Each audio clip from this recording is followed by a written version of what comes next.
Assalamualaikum warahmatullahi wabarakatuh. Kali ini saya dan rekan-rekan saya akan mempresentasikan tentang film Ketika Bung di ND dan bagaimana Pancasila terbentuk dari Bung Karno. Untuk awal, akan saya perkenalkan saya dan teman-teman saya. Saya Rimba Melody Kastiawan. Saya Muhammad Rasdan Fauzan. Saya Satrafi Prawira Dinata. Saya Alandra Altafdeva. Saya Faris Burhanuddin. Saya Muhammad Rizky Ananda Nasrul. Dan saya Muhammad Devanda Bahjan. Film Ketika Bung di ND ini dimulai ketika Soekarno dibuang atau diasingkan ke ND, yang notabene-nya berbeda dalam kontrak, yang seharusnya dia dibuang ke Bajawa. Di sini kita akan diperlihatkan bagaimana Soekarno diperlakukan secara buruk oleh otoritas yang ada di sana. Orang-orang di sekitarnya yang harus terpaksa tidak berinteraksi dengan Soekarno, dan bagaimana otoritas ini memperlakukan orang yang berinteraksi dengan Soekarno. Awal dari interaksi ini dimulai dari ketika seorang anak bernama Rui, seorang penjual kue, yang kemudian menjadi asisten rumah tangga daripada keluarga Soekarno. Lalu orang-orang di sekitar Soekarno ini mulai melakukan interaksi secara diam-diam. Karena dia menunjukkan interaksi dengan Soekarno, akan diberlakukan sanksi, baik itu secara pengucilan, penghukuman, atau pemecatan secara paksa. Disinilah Soekarno mulai terpantik untuk melakukan atau memikirkan hal-hal yang dapat menjadi dasar dari sebuah negara. Pemikiran ini disebut dengan Pancasila.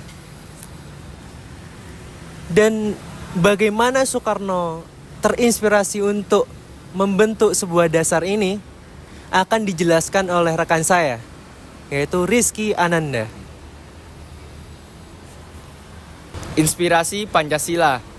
Dalam pengasihan Bung Karno di ND, beliau memiliki banyak waktu untuk merenung dan berdialog dengan dirinya sendiri serta masyarakat sekitar.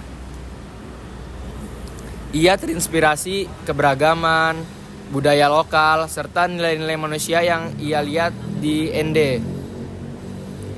Pengalaman ini memperkaya pemikirannya dan mengarahkan pada pembentukan konsep Pancasila, yang kemudian ia usulkan sebagai dasar negara Indonesia. Penggambaran proses pemikiran Soekarno. Film ini menggambarkan perjuangan Soekarno bukan hanya secara fisik, tapi secara spiritual, intelektual. Soekarno menggunakan waktu di pengasingan untuk membaca, menulis, dan berdiskusi dengan tokoh-tokoh masyarakat di ND. Dalam proses inilah pemikiran-pemikirannya tentang 5 sila yang kemudian menjadi Pancasila mulai terbentuk. Kemudian, film ini juga mencerminkan berbagai nilai-nilai Pancasila seperti ketuhanan, persatuan, dan keadilan sosial. Hal ini tercermin ketika Bung Karno berinteraksi dengan masyarakat-masyarakat ND yang memiliki latar budaya yang beragam. Hal ini menggambarkan bagaimana Pancasila sebagai pemikiran yang mempersatukan bangsa Indonesia. Yang selanjutnya adalah poin keempat, di mana terdapat refleksi dalam pembentukan proses Pancasila. Penonton di sini diajak bagaimana Pancasila itu tidak hadir begitu saja, tetapi dari berbagai pemikiran, dari beragam suku budaya yang sudah disebutkan tadi, dan berbagai macam pengetahuan intelektual. Maka dari itu, kita sebagai penonton seharusnya sadar bahwasanya Pancasila ini tidak saja begitu saja lahir, tetapi dengan proses yang begitu panjang. Poin yang terakhir, poin kesimpulan. Jadi film ketika Bung di ND ini menggambarkan masa-masa pengasingan Soekarno di ND, di Flores, dan menunjukkan bagaimana periode tersebut menjadi momen penting dalam pembentukan dasar nasional, terutama Pancasila. Kemudian selama berada di ND, Soekarno bertemu dengan berbagai tokoh-tokoh lokal, masyarakat lokal, dan lalu mendalami nilai-nilai budaya, nilai-nilai kearifan lokal, kemudian yang tentu nilai-nilai kebangsaan. Serta interaksi ini melahirkan refleksi yang mendalam tentang identitas bangsa serta perjuangan kemerdekaan, mengarah pada formulasi 5 sila, yaitu Pancasila. Jadi kesimpulannya, film ini menunjukkan bahwa pengasingan Soekarno di ND bukan hanya sekedar periode isolasi, tetapi juga masa yang produktif dalam merumuskan dasar-dasar ideologi negara, yaitu Pancasila. Lalu Pancasila yang kemudian menjadi dasar negara Indonesia mencerminkan pemikiran Soekarno dan dipengaruhi oleh pengalaman Soekarno selama pengasingan di ND, serta harapan akan persatuan dan kemajuan bangsa Indonesia.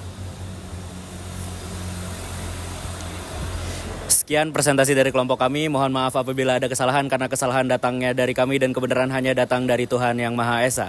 Mohon maaf apabila ada kesalahan. Sekian, terima kasih. Wassalamualaikum warahmatullahi wabarakatuh.